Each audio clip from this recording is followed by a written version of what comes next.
Okay, so it's currently Tuesday the 16th of April, and I'm doing a Leeds tier list this soon before the end of the season. I can't help myself. I mean, in my defence though, we have got like 3 or 4 games left. So I don't know what the results are. So I'm going to just make up on the spot now. So here's if we get promoted automatically. Fucking come on, yes! What? And here's if we stay in the league. What, we're still in the league? Oh, fucking drats. I thought we had a good chance of getting promoted, or why is my camera so high up there? Come here. What? We've not been promoted? Oh, fucking drats tits. I thought we had a really good chance. Oh, poo. We've got another fucking season in the championship. Okay, anyway, rant's over. So, I've got 5 tiers in this list, which are... So, the top tier is obviously the best. I could say the GOAT, but that's overused. Got you out there, didn't I? Tier 2 is above average at least, so it's not quite the best, but I would still pick him in my starting 11. I would keep him anyway. Tier 3 is just below average, so basically the opposite of Tier 2, really. Why do you keep fucking sliding forward, man? Tier 4 is just sell them. Worthless, don't mean anything to the club, be better off without them. And Tier 5, in the sense of... I put this one because not every single Leeds player is... started or even appeared in any game this season. So I just use the tier 5 as not played enough to judge, because there are a few in there. Quick disclaimer, I will get a lot of these wrong, I will admit. There might have been things that you might have seen that I haven't. But yeah, let's go on with it. This fucking camera is going to be the death of me.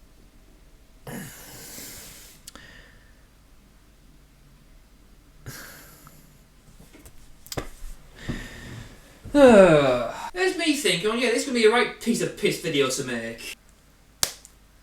And there's me fucking camera, wants to be a deep sea diver. Cool. A Top Gear top tip, if you want your camera to stay in place, use some tape.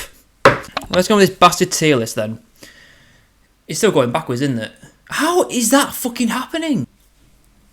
Still fucking leaning. Oh my god, stop leaning! Maybe I should just try sitting up. You know, I have to hold my mic like this with fucking hands or whatever. Anyway, let's get started. So, player number 1, I'm doing these in alphabetical order based on their surname. How's my camera fucking... Stay still! Right, I'm actually getting ticked off now. What can I fucking do here? I'm the fucking noobiest YouTuber in the world. I'm looking at the lights, like, where the... lights hang from. You can tell it's leaning back because it's getting fucking further away. Seriously though, what do I have to do to make you stay still? I fucking hate science. Oh, it's gonna be a long day. I don't know what else to do. That stood still now. Fucking angle's shit though. 1 minute.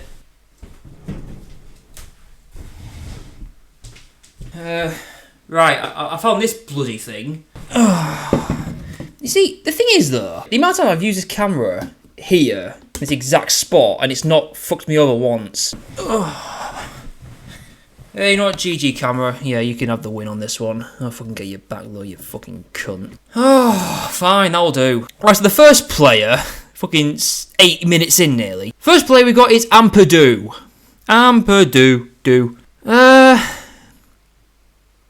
It's hard to judge him, you know. He's had some good moments and he's had some really bad moments. It's either 2 or 3 for me. He's not quite 4 yet. I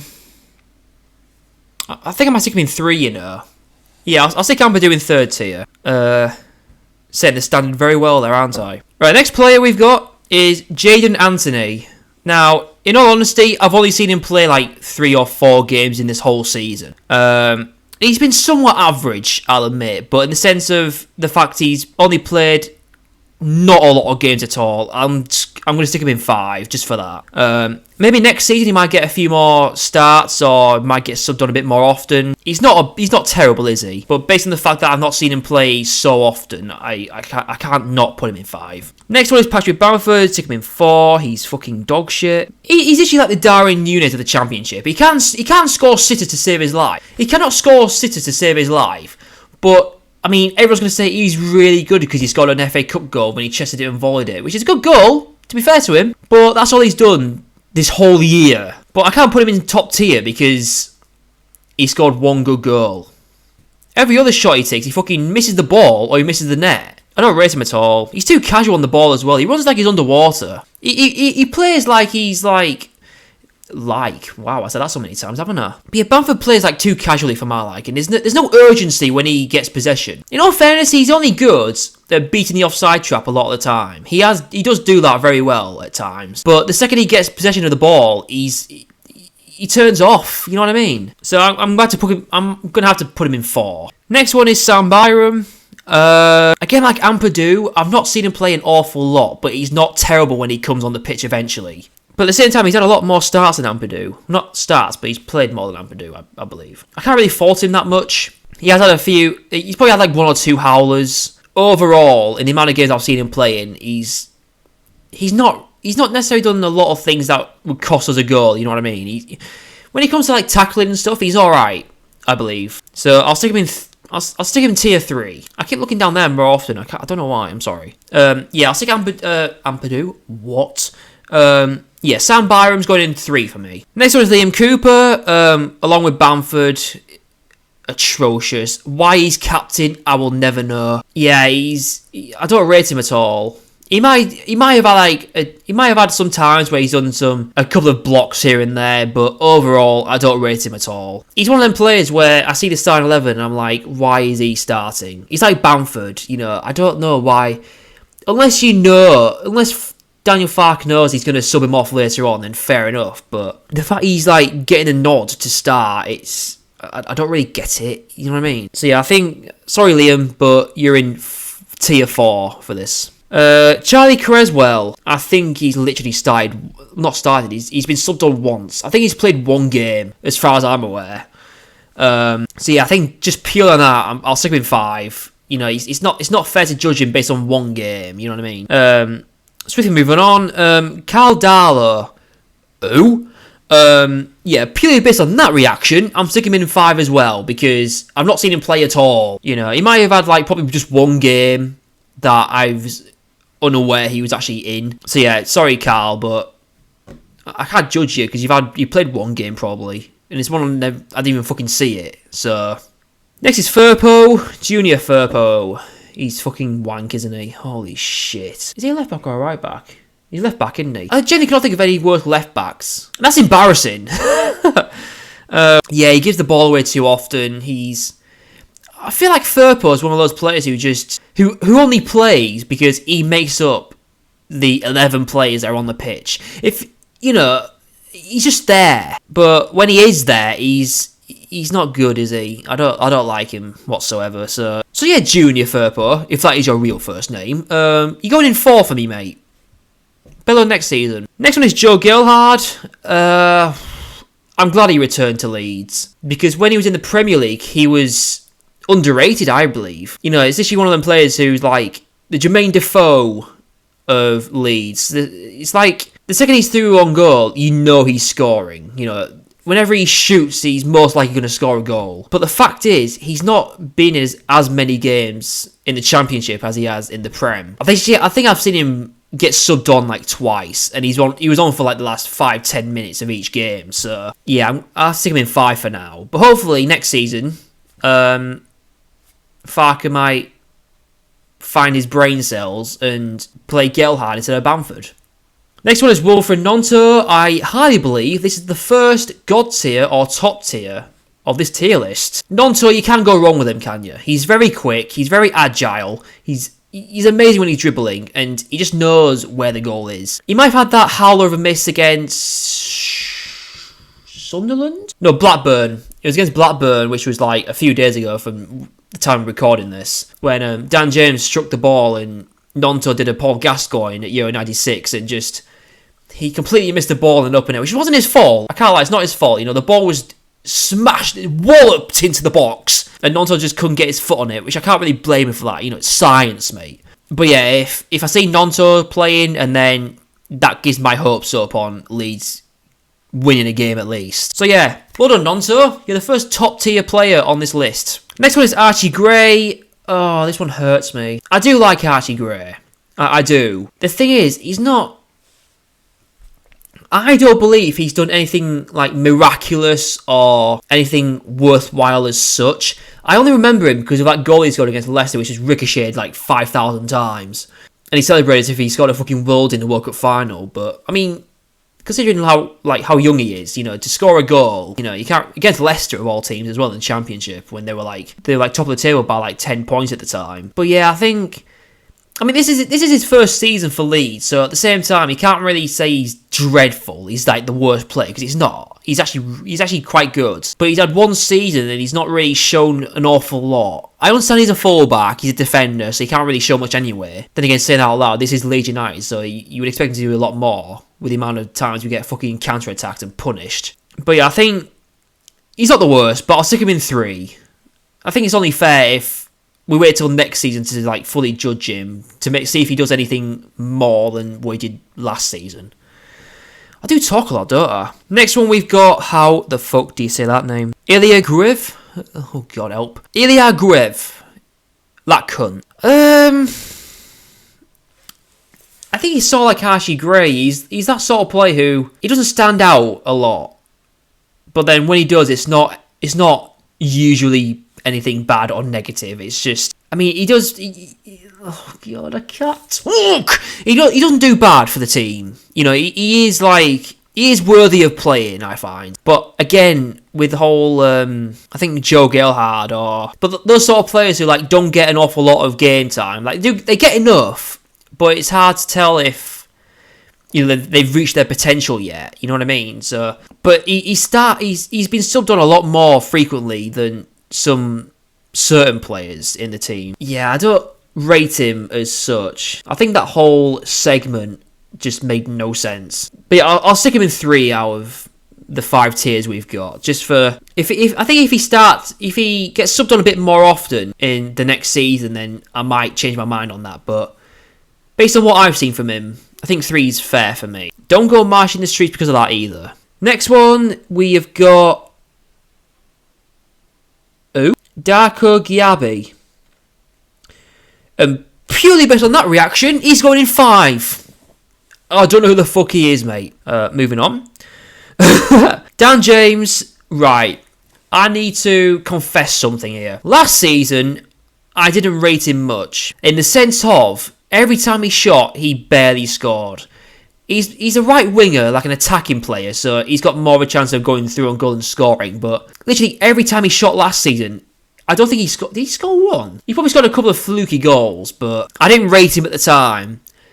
And then the season that's pretty much nearly over as I speak, he's awesome, isn't he? He's so good. See what I mean? One season isn't enough to judge someone just purely based on how they play.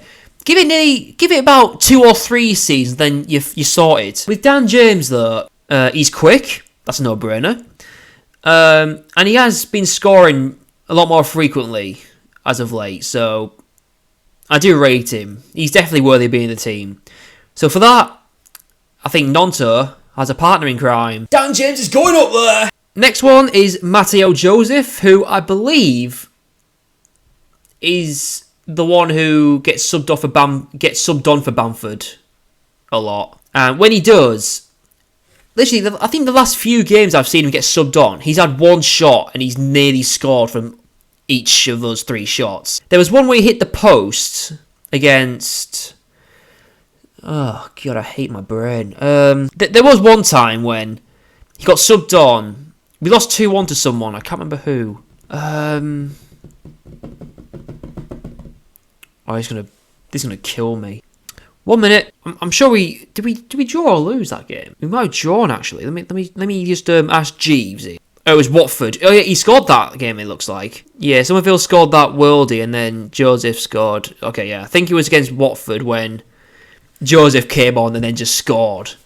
So yeah, that's the type of impact that Joseph can make on the pitch when he gets subbed on. So for that, he's not quite top tier yet, but I'm happy to put him in 2. So yeah, you're going in 2, mate. Glenn Kamara or Camara, fuck knows, he's shite anyway, isn't he? He's not as critical or crucial or urgent on the pitch as many other players who play. He's like the Bamford of the midfield area. He's slow as fuck. He struggles to move the ball at times compared to everyone else, and I just don't rate him. Maybe next season he might, get a grip of himself and grow up and actually play football. But as far as I'm aware, as far as I'm concerned, I'm happy to put him in 4 for now. He's fucking worse than me. And that's me saying that. Next one is Christopher Clyson. Okay. I think he's our reserve goalie, isn't he? Who the fuck is Christopher Clyson? Yeah, he's keeper. I feel like he's played one game. I think that was when Meslier got sent off for that headbutt. I think that was his only time he played, and I'll admit, it's not... it's not fair to put him in tier 4, because he's played that one game as a reserve, as a substitute keeper, and I think he probably let another goal in, or 2 maybe, I'm not too sure, but I remember we lost the second Meslier got sent off that game, so I think just for that, I'll stick him in 5. I've only seen him play for fucking 4/5 of an hour. Where did that come from? I might get the wrong player, to be fair, but I couldn't find any other goalkeepers in the team as far as I was aware. So yeah, I'll stick him in 5 anyway. I'll stick him in 5 for the wrong reason. Trust me. Speaking of Meslier, we got him next. 1.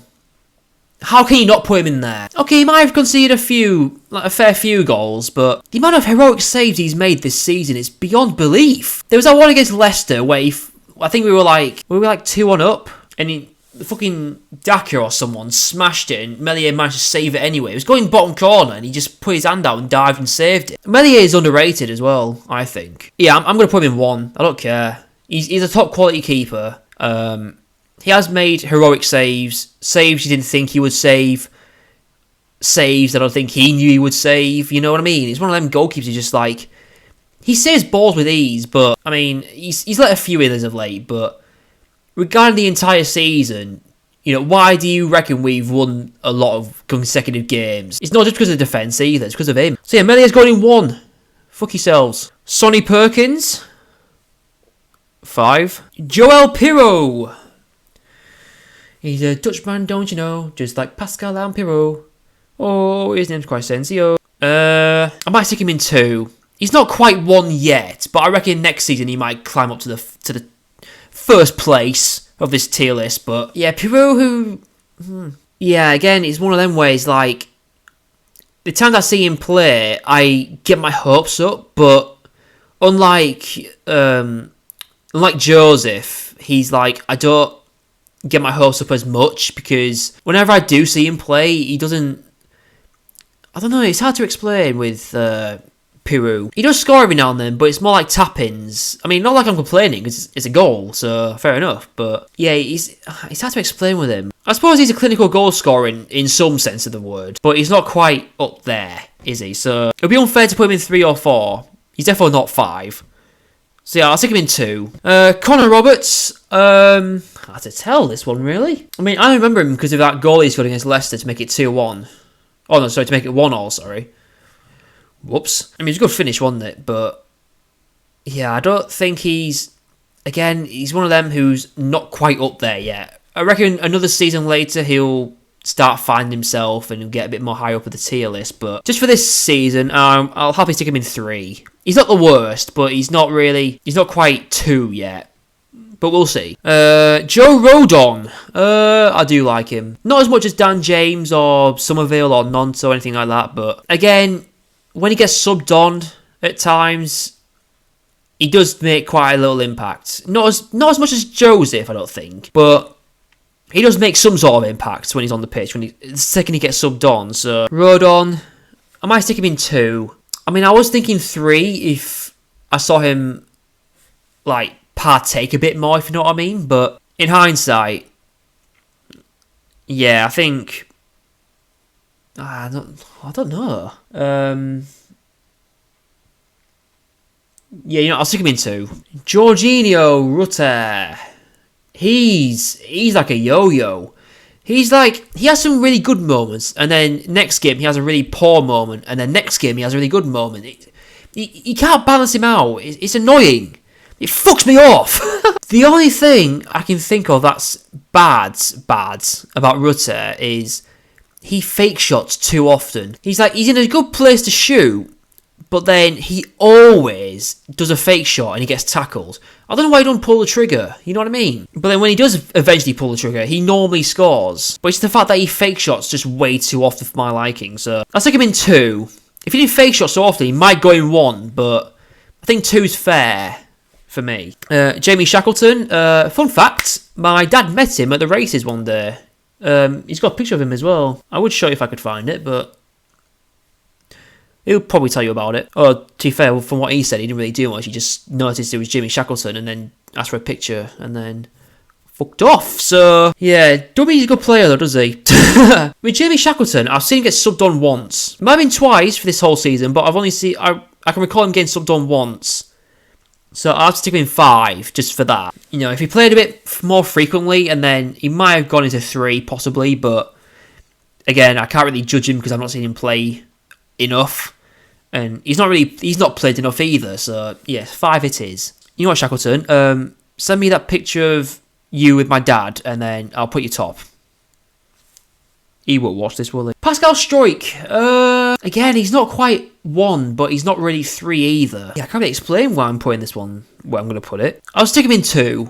You know, he's above average. I mean, you can't really say more fair than that, can you? You probably could, but I can't. And it's my tier list. It's my video. It's my opinions. So shut up and fuck off. Please watch the end of this video first and then fuck off. And finally... what a great time to end than on Crysencio Somerville. I swear he just got voted the Championship Player of the Year. I mean, who'd be surprised if he did, right? Somerville, you know what, the funny thing is, right, when I first heard of him, I saw him and I was like, I genuinely reckon he could do bits at Leeds. If he played a bit more often, he could be up there. How fucking right was I? Somerville got...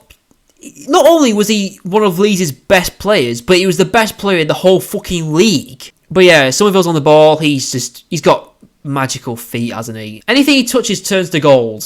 You can't say more fairer than that. I'm not trying to be like on him, but he has had a couple of times where he's had a few howlers.